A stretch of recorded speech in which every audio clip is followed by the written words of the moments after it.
예, 안녕하십니까. 하루 일과를 마치고 귀가에 계십니까? 여러분은 지금 구수한 이야기를 담은 친구 같은 방송국 성주 FM 92.7MHz에서 손정자의 별고울 학당을 듣고 계십니다. 마음에 와닿는 한마디를 듣고 시작하겠습니다. 말의 빛입니다. 쓰면 쓸수록 정든 오래된 말, 닦으면 닦을수록 빛을 내며 자라는 고운 우리말. 사랑합니다 라는 말은 억지 부리지 않아도 하늘에 절로 피는 노을빛. 고맙습니다 라는 말은 언제나 부담 없는 청청한 소나무빛. 나를 키우려고 내가 싱그러워지는 빛. 용서하세요 라는 말은 부끄러워 쓰러지는 겸허한 반딧불빛. 나를 비우려고 내가 작아지는 빛입니다. 사랑합니다. 고맙습니다. 용서하세요 라는 말은 언제 들어도 감동하는 말들이지요. 가족에게, 친구에게, 만나는 모든 이들에게 자주 하면 할수록 빛이 나는 말입니다. 이혜인 수녀의 글에서. 성주를 알리는 이목자의 노래 성주 아리랑을 듣고 오겠습니다.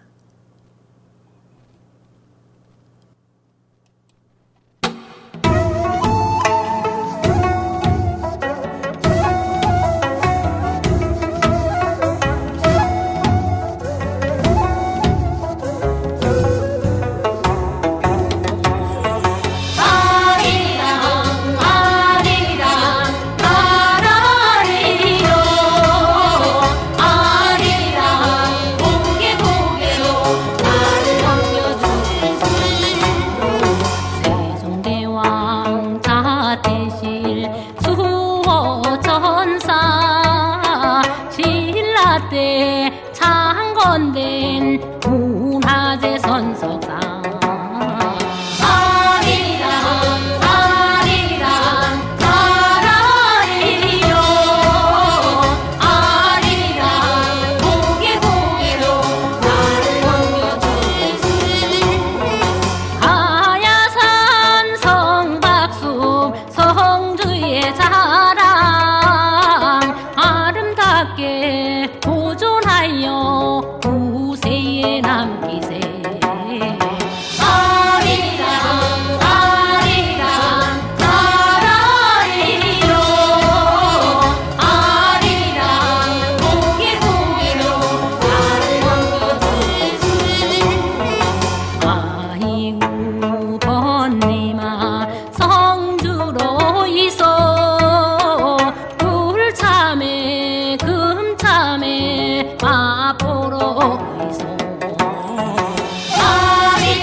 얼씨구 절씨구 아리랑 아리랑 아라리요 아리랑 고개 고개로 나를 넘겨주세요 아리랑 아리랑 아라리요 아리랑 고개 고개로 나를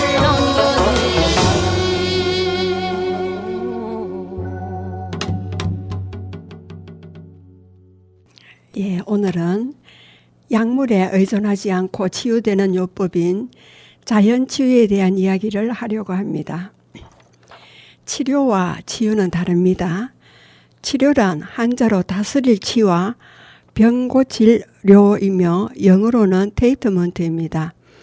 의사에 의해 병이나 상처를 치료하는 것으로 의료 행위를 말하는 것입니다.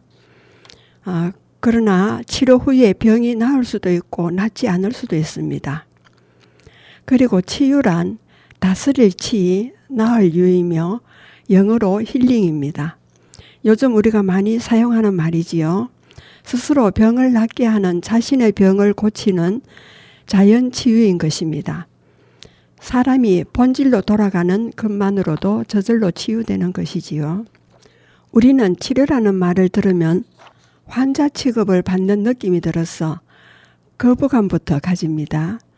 그러나 자연을 통한 치유는 자연이 사람의 일부이듯이 사람으로 인한 상처, 환경오염, 건강상실, 사업과 여러 가지 이유로 받은 상처를 회복하여 치유되는 것을 말합니다.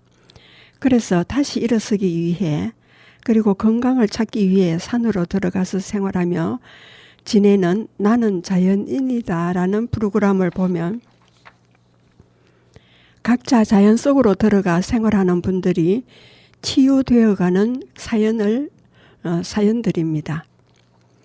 이 방송을 듣고 계신 여러분들도 지금은 자녀들의 교육과 여러 가지 일들로 도시에서 생활하지만 직장이나 은퇴하거나 자녀들의 교육이 끝나고 취업하고 독립시키고 나서 부부가 한적한 시골로 가서 텃밭도 가꾸며 생활하기를 꿈꾸고 있을 것입니다.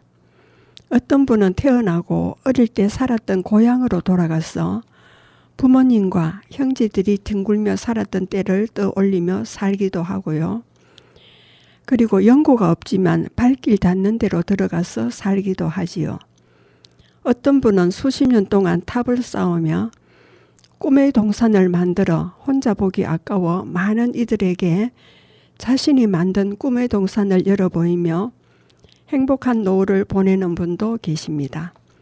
제 주변에도 그런 뜻을 가진 분이 땅을 찾으러 다닐 때 함께 다녀보았습니다만 마음에 맞는 위치를 찾기가 어렵더군요. 자연치유란 병의 원인인 병인에 대해서 특별한 요법을 취하지 않더라도 자연이 회복되는 것을 자연치유라 합니다.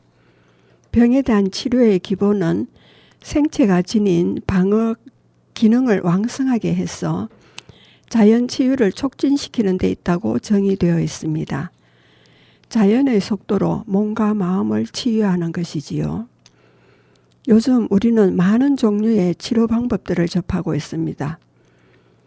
자연치유의 종류로는 원예치료, 살림치유, 운동요법, 미술치료, 기치료, 연극치료, 명상요법, 문학, 독서, 시, 음악, 음식, 휴식, 그리고 면역, 심리, 색채, 또 아로마요법, 화장치료, 패션치료, 웃음치료, 화투와 심리치료 등 약물에 의존하지 않고 치유되는 모든 방법들을 말합니다.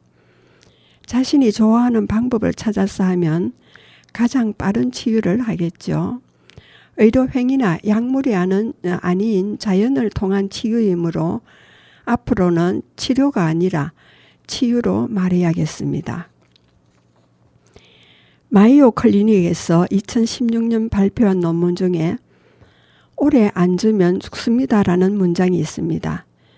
현대인의 비만, 당뇨, 심혈관 질환, 암 등은 좌식 생활의 영향이 크다고 합니다.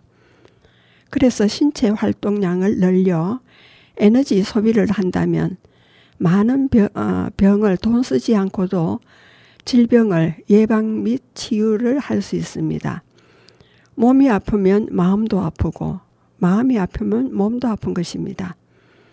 우리가 어렸을 때 배가 아프면 할머니께서 배꼽주위를 아이의 이름을 부르면서 사랑을 담아 쓰다듬어 주면 어느 사이에 배가 안 아픈 경험을 해본 적이 있을 것입니다. 이를 자연치유적 관점에서 보면 할머니의 손에서 사랑이 담긴 따뜻함으로 온도가 1도 상승하면 면역력이 증가하여 자연의 화음에 맞춰 몸도 블루투스처럼 동기화되는 것입니다. 이 같은 자연의 조화가 놀랍지 않습니까? 우리는 감기를 1년 내내 달고 사는 사람들을 보면 면역력이 떨어졌다고 합니다. 그리고 감기는 약을 먹어도 일주일, 약을 먹지 않아도 7일이 지나면 자연스럽게 낫는 경험을 해보았을 것입니다. 그리고 칼에 손가락이 베었을 때도 지혈을 잘 하고 놓아두면 저절로 아물고, 넘어져서 피부가 벗겨지고 상처가 났을 때도 상처난 자리를 깨끗하게 하고 피를 멈추게 한 후 다시 원래의 매끈한 피부로 돌아가는 경험을 했을 것입니다. 이렇게 무엇인가 특별한 조치가 없이 그냥 내버려 두어도 낫는 이유는 바로 우리 몸에는 자가 치유 기능이 있기 때문입니다. 질병이라는 것은 몸이 정상으로 돌아가려는 현상입니다. 우리 몸은 질병이 발생하면 밖으로 그 신호를 내보냅니다. 몸에 열이 있거나 염증이 있거나 기침을 하거나 피곤한 증상 등이 나타나는데 이는 몸이 스스로 치유하고 있다는 증거입니다. 자가 치유 기능은 식물에도 있습니다. 나무도 자르면 진액이 나와 상처를 치유합니다. 예를 든다면은 박묘목에 참외순을 덧붙이면 진액이 나와 붙지요. 그렇게 해서 참외의 껍질이 단단해져 운송 시에 파손이 되지 않도록 생산하고 있습니다. 나무도 마찬가지로 장미는 삽목이 되지 않기 때문에 찔레 대목에 장미순을 덧붙여 생산합니다. 참외와 장미는 접목으로 자연 치유의 원리를 이용해 번식을 합니다. 그 밖에 대부분의 나무들, 특히 개나리, 버드나무 등 나무 줄기가 굵지 않은 가지들은 잘라서 땅에 묻으면 뿌리가 내립니다. 스킨답스스나 행운목 등은 물을 머금고 있는 오아시스에 꽂아두어도 뿌리가 내려고요. 이건 역시 같은 원리입니다. 다육이는 잎을 하나씩 따서 간격을 두고 물을 머금은 마사토에 꽂아두면 뿌리가 내리면서 다육이 모습의 이세가 돋아납니다. 이런 것 또한 삽목으로 번식하는 생존 욕구인 것이지요. 참 신기하죠. 식물이 치유되는 과정을 지켜보는 것이 원의 치유의 한 방법입니다. 치유의 종류는 매우 다양합니다. 운동함으로 치료가 되고 예술활동을 함으로 마음의 안정을 얻을 수 있고 명상 등을 통해서 마음이 안정되면 낫는 병도 무수히 많습니다. 책을 읽음으로 여러 지식을 통해서도 치유가 됩니다.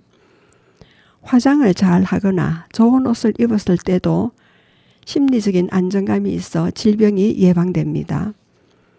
포스트 코로나 시대에 자연 치유적 관점에서 예방하려면 면역력을 키우기 위해 몸을 많이 움직이고 전염성 물질의 접근을 피하고 면역력을 높이는 음식 섭취, 따뜻한 물 마시기, 무엇보다 감사하는 마음, 사랑을 주는 마음으로 우리 몸의 세포가 오케스트라처럼 활성하도록 만들어보면 좋겠습니다. 의식의 질병과 치유의 종류는 외적 치유와 내적 치유, 의식 치유가 있습니다.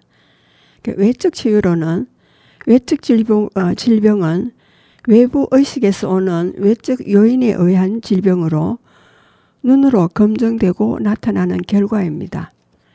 외적 치유는 과학적이고 의학적입니다. 수치를 동반하며 기계적이고 보편적이며 객관적입니다. 병명을 가진 결과를 잘라내고 시술하고 제거하여 고칩니다.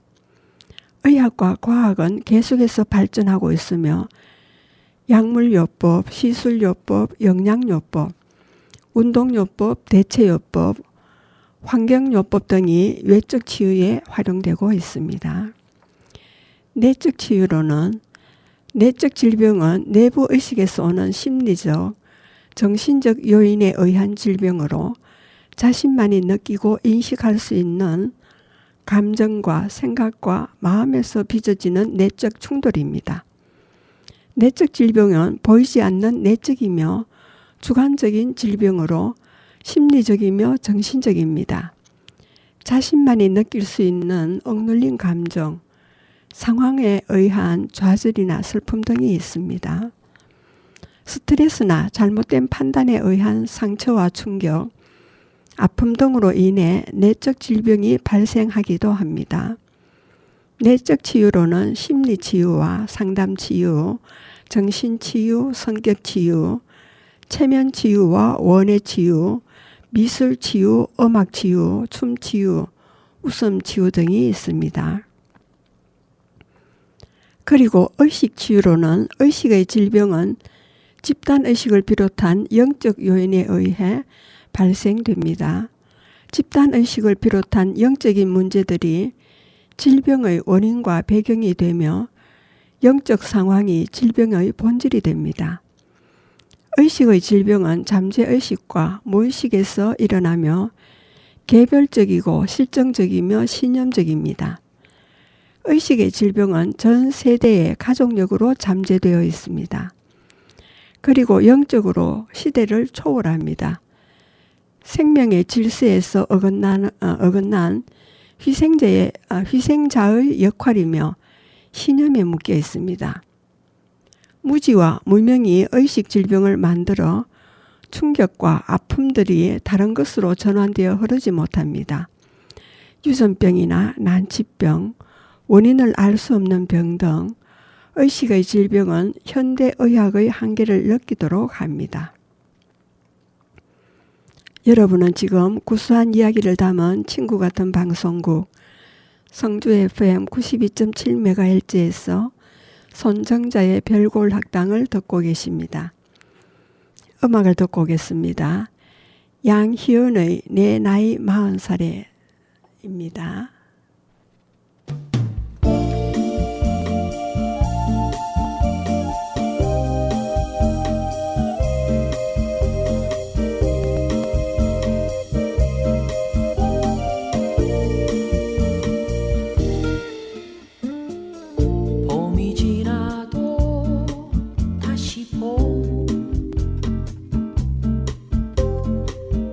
여름 지나도 또 여름 빨리 어른이 됐으면 난 바랬지 어린 날엔 나이 19 그 봄에 세상은 내게 두려움 흔들릴 때면 손잡아줄 그 누군가 있었으면 서른이 되고 싶었지 정말 날개 달고 날고 싶어 이 힘겨운 하루하루를 어떻게 이겨나갈까 무섭기만 했었지 가을 지나면 어느새 겨울 지나고 다시 가을 날아만 가는 세월이 야속해 붙잡고 싶었지 내 나이 40살에는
언제나 모든 걸 떠난 뒤에야 아는 걸까 세월의 강 위로 띄워보낸 내 슬픈 사랑에 내 작은 종이배 하나 내 슬픈 사랑에 내 작은 종이배 하나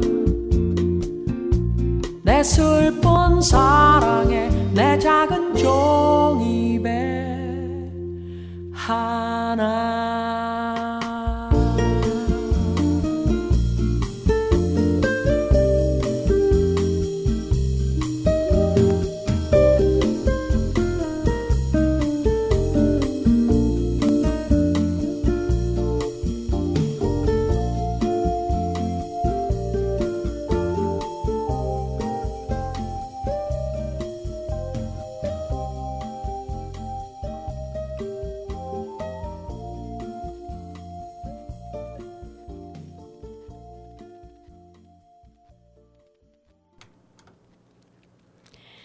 예, 노래 잘 들으셨습니까? 우리는 살면서 상처받아 건강을 해치기도 합니다. 나의 성격 유형을 안다면 남은 삶을 좀 더 지혜롭게 살지 않겠나라는 생각을 해봅니다. 자녀가 있다면 자녀들의 삶을 좋은 방향으로 나아갈 수 있도록 이끌어주기도 할 것이고요. 모든 사람에게 주어지는 하루 24시간은 생방송입니다. 되돌려 다시 시작할 수 없다는 것이 문제입니다.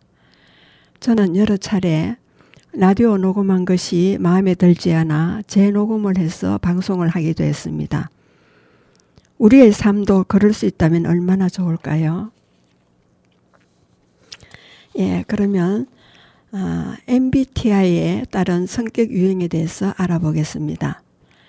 여러분은 MBTI 검사를 받아보셨습니까? 아직 받지 못했으면 한 번쯤 받아서 자신의 성격이 어느 유형에 속하는지 알고 있으면 도움이 될 것입니다. 그리고 나와 성격이 다른 이들을 이해하는 데 많은 도움이 될 것이고요. 현재 세계 인구는 약 78억 7,500만 명이랍니다. 나와 똑같은 사람은 아무도 없으며 나는 이 세상에서 하나밖에 없는 유일한 존재인 것입니다. 그러니 얼마나 나와 다른 많은 이들을 만나게 되는지 짐작이 가지요. 세계인과 소통해야 하는 현대에서 건강하게 살아가기 위해서는 자신이 신체적으로나 정신적으로 건강해야 합니다. 몇 분 사이로 태어난 쌍둥이도 세대 차이를 느낀다고 하는 현대가 아닙니까? 성격 차이로 나와 상대가 다름을 인식하여 세상을 넓게 살면 문제 해결의 실마리가 좀 쉽게 풀리지 않겠나 싶습니다. 그러면 MBTI는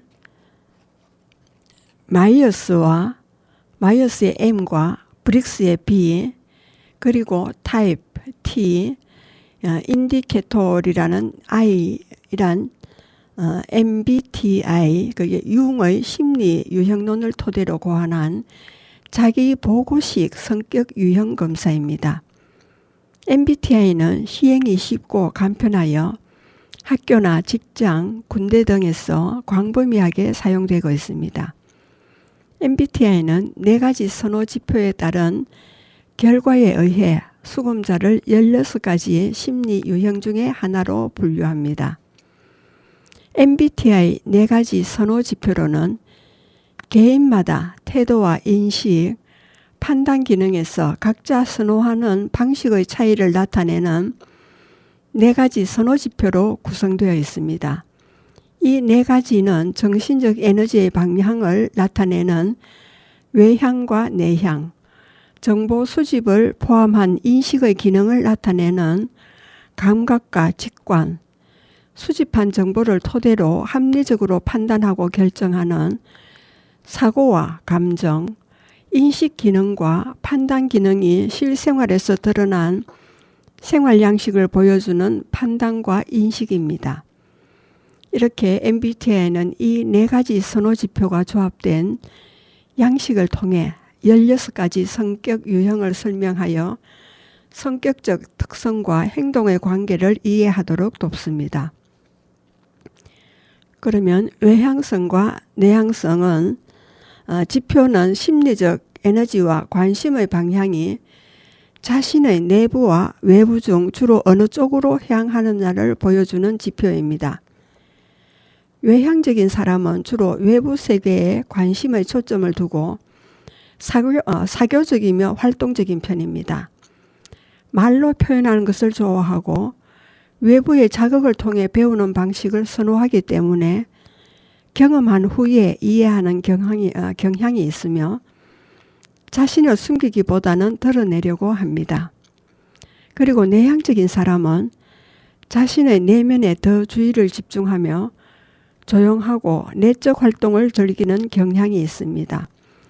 생각이 많은 편이고 말보다는 글로 표현하는 것을 더 편하게 느끼며 이해한 다음에 경험하는 방식을 선호하여 생각을 마친 후에 행동하는 경향이 있습니다. 그리고 감각형과 직관형이 있습니다. 이 지표는 사람이나 사물 등의 대상을 인식하고 지각하는 방식에서 감각과 직관 중 어느 쪽을 더 사용하는지에 관한 지표인데요. 감각형인 사람은 일반적으로 오감에 의존하고 현재에 집중하는 경향이 있습니다. 일 처리가 철저한 편이고 실제적인 것을 중시하며 사건을 사실적으로 묘사하는 경향이 있고 관찰력이 뛰어납니다. 반면에 직관형인 사람은 상상력이 풍부하고 창조적이며 보이는 그대로를 보기보다는 육감에 의존하려고 합니다. 나무보다는 숲을 보려는 경향이 있고 가능성을 중시하며 비유적인 묘사를 선호하는 편입니다. 그리고 사고형과 감정형이 있습니다.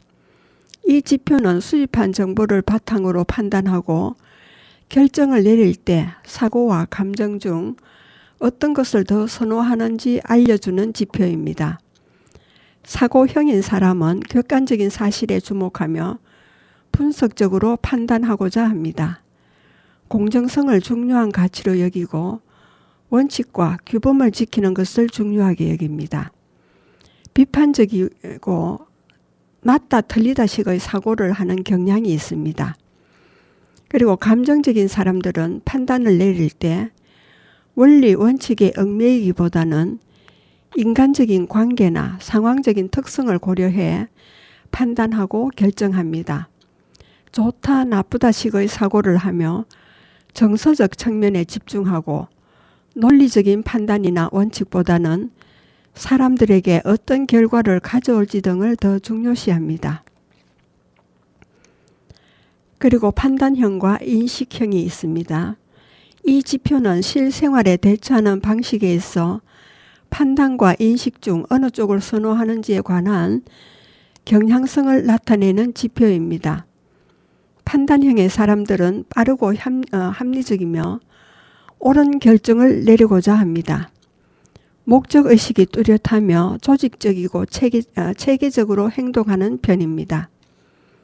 반면에 인식형의 사람은 판단형의 사람들보다 상황에 맞춰 활동하고 모험이나 변화에 대한 열망이 높습니다.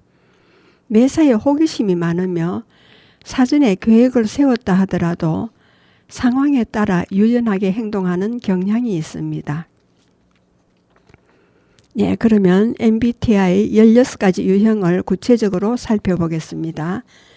들으시면서 내가 어떤 유형에 들어가는지를 한번 생각해 보시기 바랍니다.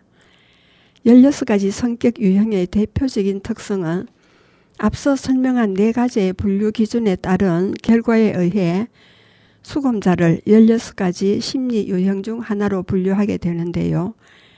16가지 성격 유형의 대표적인 특성을 살펴보면 이러합니다.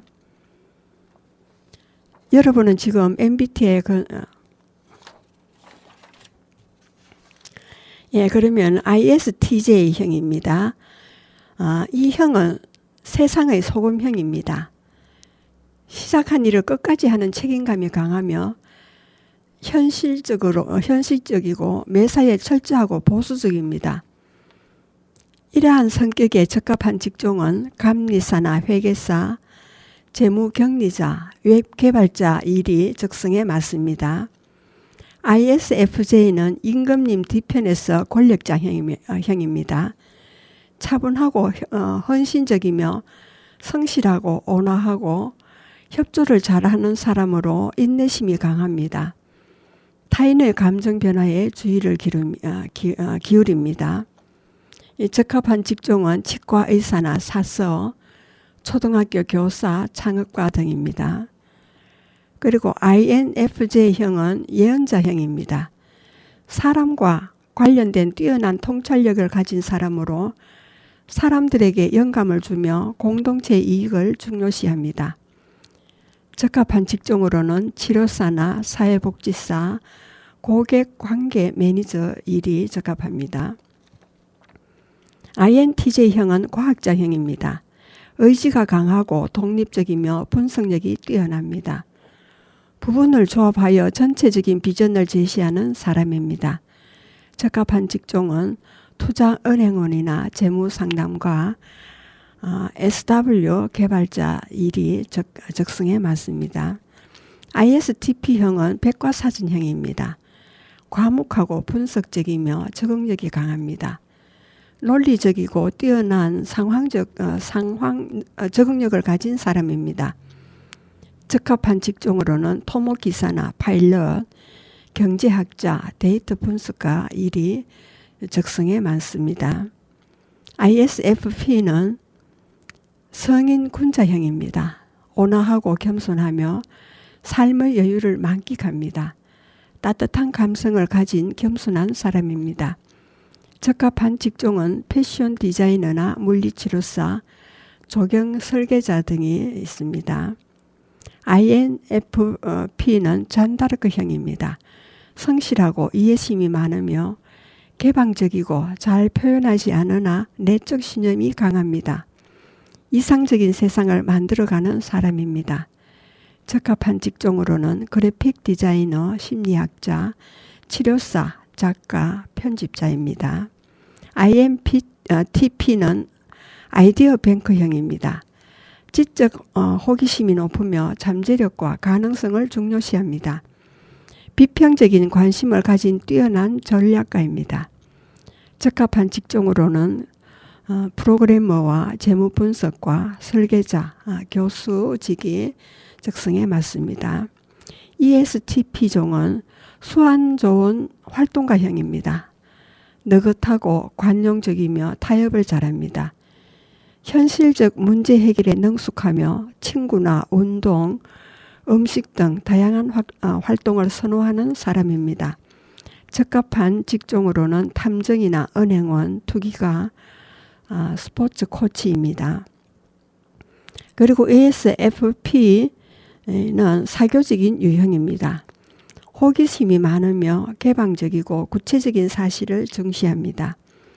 분위기를 고조시키는 우호적인 사람들입니다. 적합한 직종으로는 아동복지 상담가, 배우, 디자이너, 환경과학자 일이 적성에 맞습니다. 그리고 ENFP는 스파크형입니다. 상상력이 풍부하고 순발력이 뛰어납니다. 일상적인 활동에 지루함을 느껴서 열정적으로 새로운 관계를 만드는 사람입니다. 적합한 직종으로는 저널리스트나 요식업 경영자, 파티 플래너입니다. 그리고 ENTP는 발명가형입니다. 박학다식하고 독창적이며 끊임없이 새로운 시도를 합니다. 풍부한 상상력으로 새로운 것에 도전하는 사람입니다. 적합한 직종으로는 기업가, 정치가, 부동산 전문가, 마케팅 디렉터입니다. 그리고 ESTJ형은 사업가형입니다. 체계적으로 일하고 규칙을 준수하며 사실적 목표 실정에 능합니다. 사무적이고 실용적, 현실적으로 일을 많이 하는 사람입니다. 적합한 직종으로는 보험 세일즈맨이나 약사, 변호사, 프로젝트 매니저 등이 되겠습니다. 그리고 ESFJ는 친선 도모형입니다.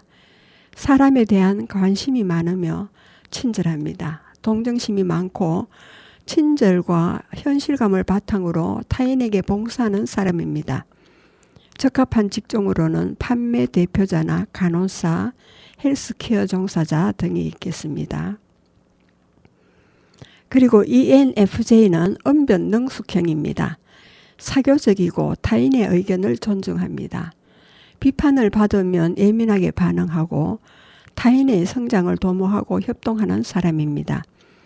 적합한 직종으로는 PR 전문가나 세일즈 매니저나 고용, HR 전문가 등의 일이 적성에 맞습니다. 그리고 ENTJ는 지도자형입니다. 철저한 준비를 하며 활동적이고 통솔력이 있으며 단호합니다. 비전을 가지고 사람들을 활력적으로 이끌어가는 사람입니다. 적합한 직종으로는 임원이나 변호사, 경영 컨설턴트, 분석 전문가 일이 적성에 맞습니다. 그리고 고대 의학의 아버지 히포크라테스가 말한 사람의 기질 4가지형이 있습니다. 다혈질에는 외향적이지만 신중하지 않은 사람이고, 담접질은 매사 능동적이지만 융통성이 없는 사람을 말합니다. 우울질은 모든 일에 예민하며 타인의 말에 민감하게 반응하는 사람이고, 점액질은 성격이 부드럽지만 우유부단한 단점이 있는 사람이라고 말하고 있습니다. 그리고 상담 심리치유사 홍성남 소장님이 말하는 성격 유형을 한번 보겠습니다. 소장님은 인생 대본을 4종류로 분류하여 설명하고 있습니다. 어떤 사람은 사람들이 좋아하고 가까이 하려고 하며, 또 어떤 사람은 가까이 하고 싶어 하지 않는 것일까요? 사람 사는 모양이 사람마다 달라서 그런데 인생 대본 때문이라고 말합니다. 부모, 주위 어른들의 언어적, 비언어적 메시지는 초기 결정을 지을 때 상당한 영향력을 미치는데, 이렇게 생긴 인생 대본 4가지를 보면, 첫째, 자긍정, 타긍정형으로 가장 건강한 인생 대본을 가진 사람입니다. 주위 사람을 즐겁게 해주기도 하고 자기도 행복해야 합니다. 대인 관계가 넓고 인생 경험 폭도 넓어 나이가 들수록 주위 사람들로부터 존경받는 어른이 됩니다. 그리고 2번째로는 자부정, 타인 긍정형입니다. 자신은 불행해도 다른 사람을 행복하게 해줘야 한다고 믿는 사람입니다. 지나치게 착한 사람이지만 다른 사람이 보기에 안쓰러워 보이고 추워 보이는 사람입니다. 성인이 되면 착한 아이 콤플렉스에 시달리고 신경 과민자라 할 수 있습니다. 다른 사람에게 아니요 거부하는 말 한마디 못하고 순종이 아닌 복종적인 삶을 살아 존재감이 없는 사람을 말합니다. 3번째로는 자긍정이고 타인 부정형입니다. 나는 행복해야 하지만 타인은 불행해도 된다고 믿는 사람을 말합니다. 자기애적 성격 장애자인 진상족입니다. 이런 사람은 주위 사람을 종처럼 부리고 분위기를 초토화시키는 재주가 있습니다. 세상에서 자기가 제일 괜찮은 사람이라는 병적인 우울감을 가진 사람이지요. 가장 가까이 하고 싶지 않은 사람을 말합니다. 그리고 4번째로는 자부정, 타인 부정형입니다. 나 죽고 너 죽자식의 인생 대본을 가진 사람입니다. 물귀신처럼 사람에게 해 끼치는 사람으로 자기가 못 먹는 밥에 재 뿌리는 사람입니다. 이런 사람은 귀신이 왜 저런 것을 안 데려가니 하는 소리를 듣는 사람이지요. 자기 몸에 상해를 입히고 다른 사람을 협박하는 자해 공갈당 같은 사람입니다. 나는 지금 어떤 인생 대본을 가지고 사는가 점검해 볼 필요가 있다고 말씀하십니다. 가정의 건강은 부모의 모습을 답습하는 자녀들입니다. 불화와 무관심은 마음의 병을 키웁니다. 서로에게 관심이 많은 가족은 서로를 챙기고 위로하는 가족입니다. 콩 심은 데 콩나고 팥 심은 데 팥난다라는 어르신의 말이 헛소리가 아님을 알 수가 있습니다. 건강한 부모에게서 건강한 아이가 나옵니다. 아이들에게 가장 큰 선물은 부모다움을 보여주는 것입니다. 그리고 가족에게 무관심한 가정은 남편이 뭘 먹는지, 자식을 무엇을 원하는지, 아내가 무엇 때문에 힘들어하는지 관심이 없는 가족입니다. 서로 갈라져 싸우는 가족, 부부 서로 미워하고 부모는 자식을 싫어하고 자식이 부모를 부끄러워하는 콩가루 집안입니다. 서로 무시하는 집안 환경에서 자란 아이들은 마음 안에 어른의 롤 모델이 없어 고장난 로봇처럼 살며 사회적으로 무리를 일으키는 범죄를 저지르기도 합니다. 코로나 확산으로 사람들이 모이는 곳으로 가기는 어렵지만 주말이나 가까운 산이나 공원 등 가족 단위로 나들이를 하고 계시지요. 가족과 함께 다니는 것은 아주 좋은 방법인 것 같습니다. 자녀들이 크면 부모님과 함께 다니지 않으려 합니다. 이럴 땐 자녀들이 인터넷으로 가고 싶은 곳을 찾아서 예약하게 하면 좋을 것 같아요. 소규모의 봄 행사 등도 좋고요. 그렇게 간식과 점심을 함께 준비하면서 설렘을 가지고 떠나는 가족 여행은 가족이 공유할 수 있는 추억의 시간이기도 하지만 사실은 가족 치유 시간입니다. 무릉도원은 사람들이 행복을 누리고 살 수 있는 이상향을 가리키는 말로 영어의 유토피아와 같은 뜻입니다. 무릉도원은 복숭아 꽃 피는 마을로 중국 신화에 처음 등장했답니다.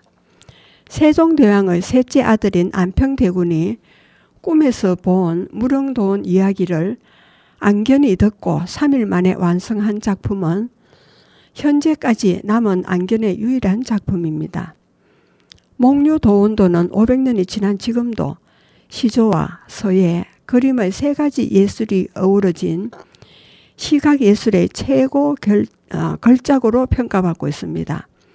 안평대군이 제목과 시, 글을 쓰고 신숙주, 김종서, 박팽년 등 당대의 명문장가 21명이 찬시를 쓴 것으로 유명합니다.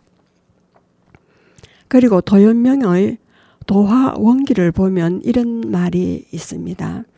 서로 격려하며 농사일에 힘쓰고 해지면 서로 더불어 돌아와 쉬었다네.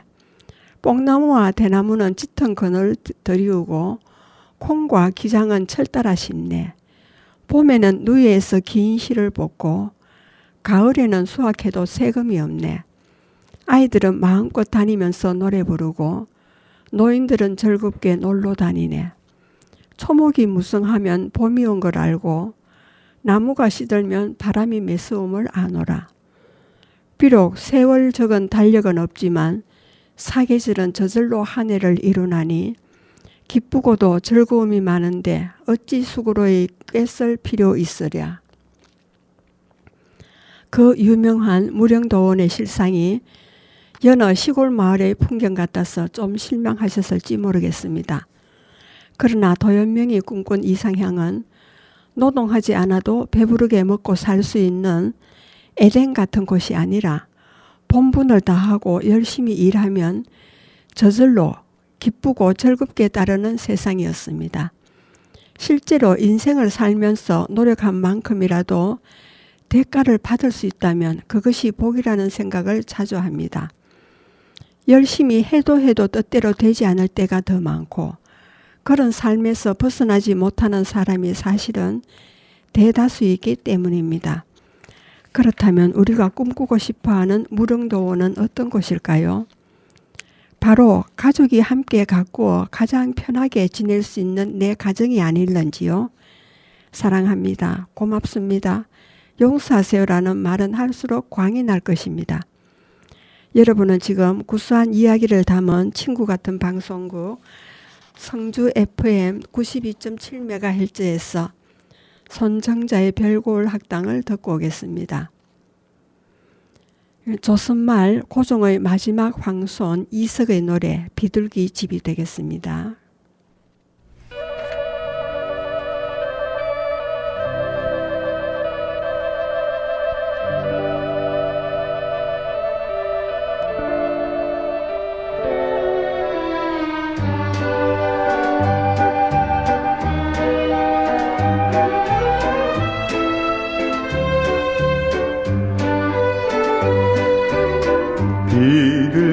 비둘기처럼 다정한 사람들이라면 장미꽃 넝쿨 우거진 그런 집을 지어요. 메아리 소리 해맑은 오솔길을 따라 산새들 노래 즐거운 옹달샘터엔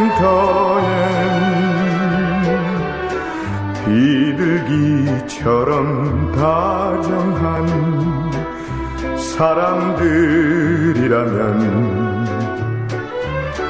포근한 사랑 엮어갈 그런 집을 지어요.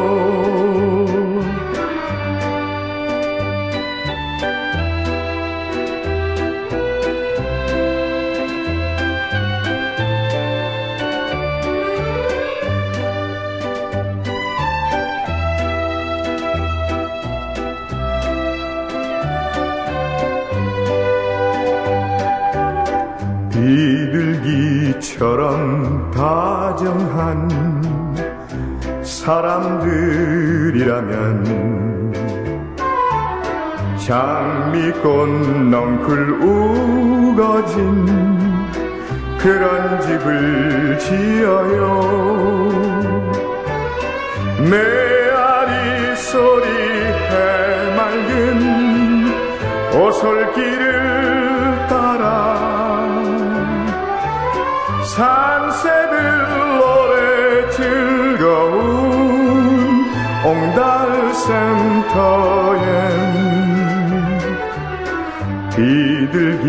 비둘기처럼 다정한 사람들이라면 포근한 사랑 엮어갈 그런 집을 지어요.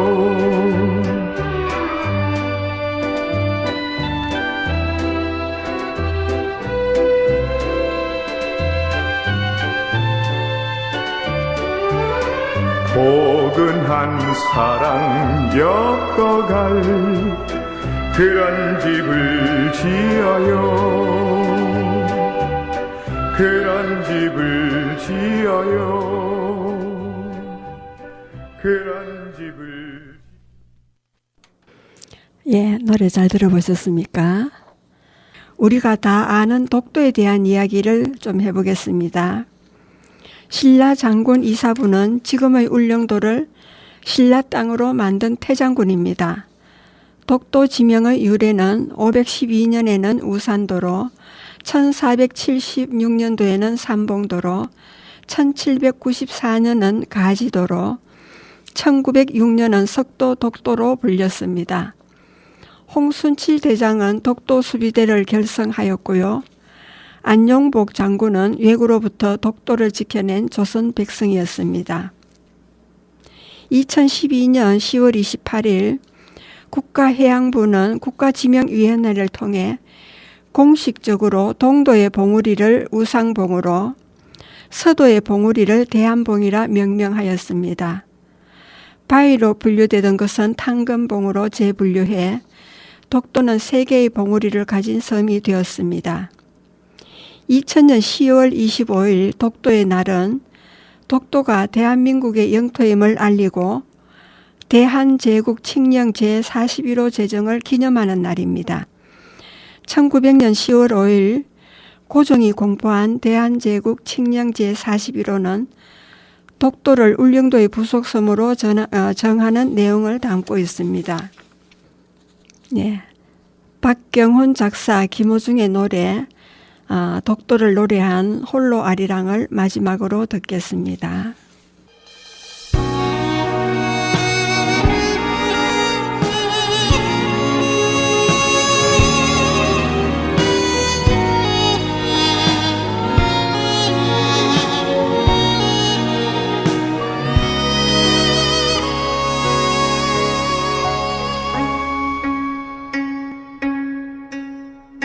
저 멀리 동해바다 외로운 섬 오늘도 거센 바람 불어오겠지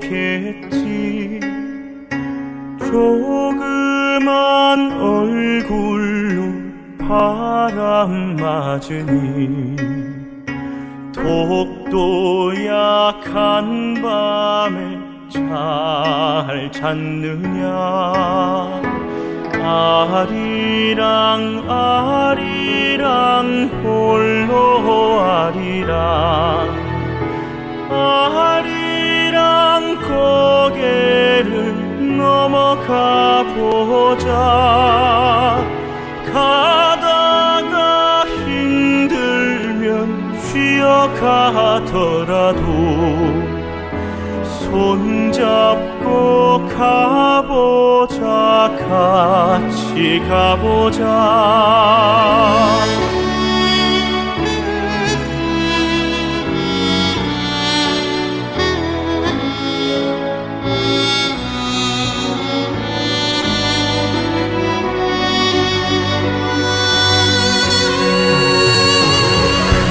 금강산 맑은 물은 동해로 흐르고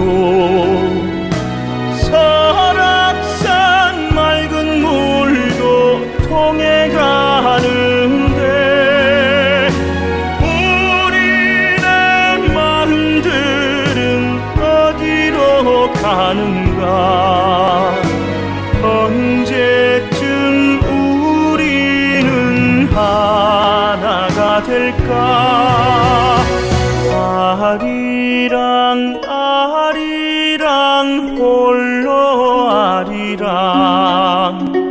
아리랑 고개를 넘어가 보자 가다가 힘들면 쉬어가더라도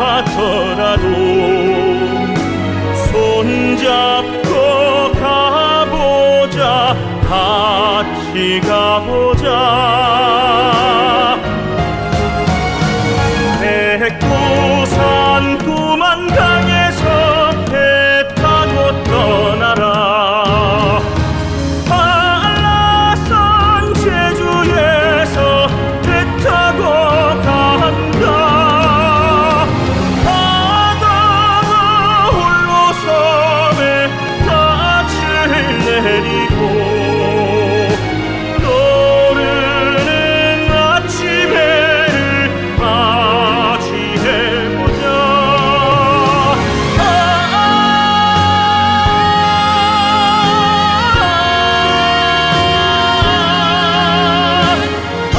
아리랑 고개 넘어가보자 가다가 힘들면 쉬어가더라도 손잡고 가보자 같이 가보자 손잡고 가보자 같이 가보자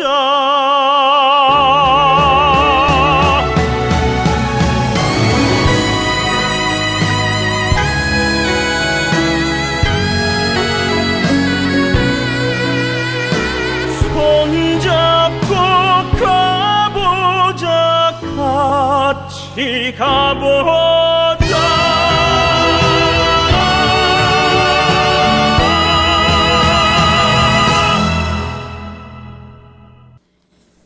2월 25일은 독도의 날입니다. 일본 시네마현에서는 2005년부터 다케시마의 날을 제정해 매년 2월 22일에 기념 행사를 열고 있지만 누가 뭐래도 독도는 경상북도 울릉군에 속한 우리 땅입니다. 예, 노래 잘 들으셨습니까? 좋은 저녁 되십시오. 감사합니다.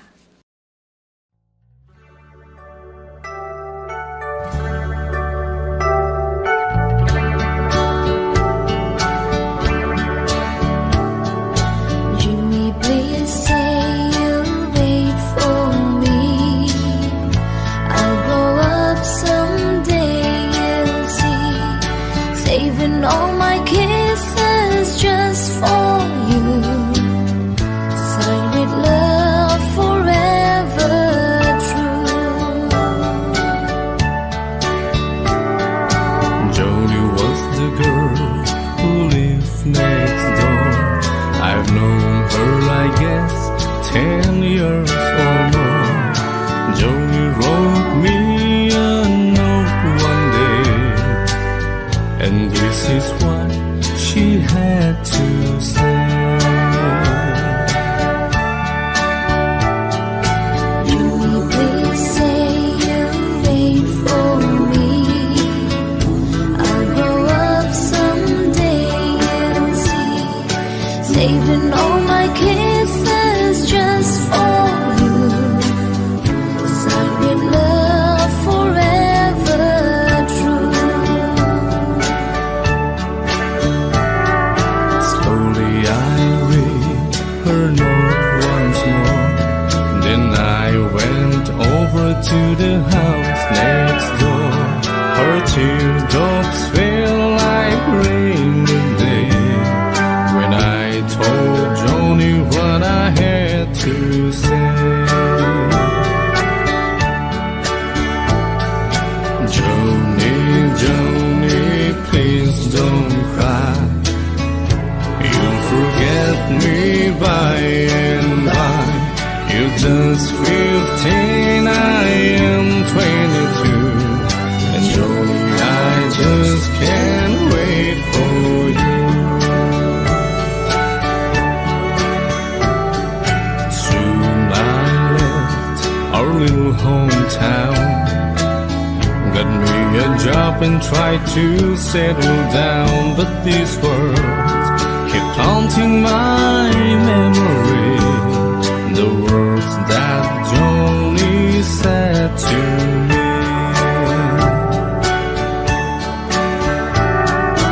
Jimmy, please say you'll wait for me. I'll grow up someday, you'll see. Saving all my kisses just for you. Signed with love forever true. I packed my clothes and I got a plan. I had to see Joni, I had to explain how my heart was filled with her memory. And I asked my Joni if she'd marry me. I ran all the way to the house next door, but things weren't like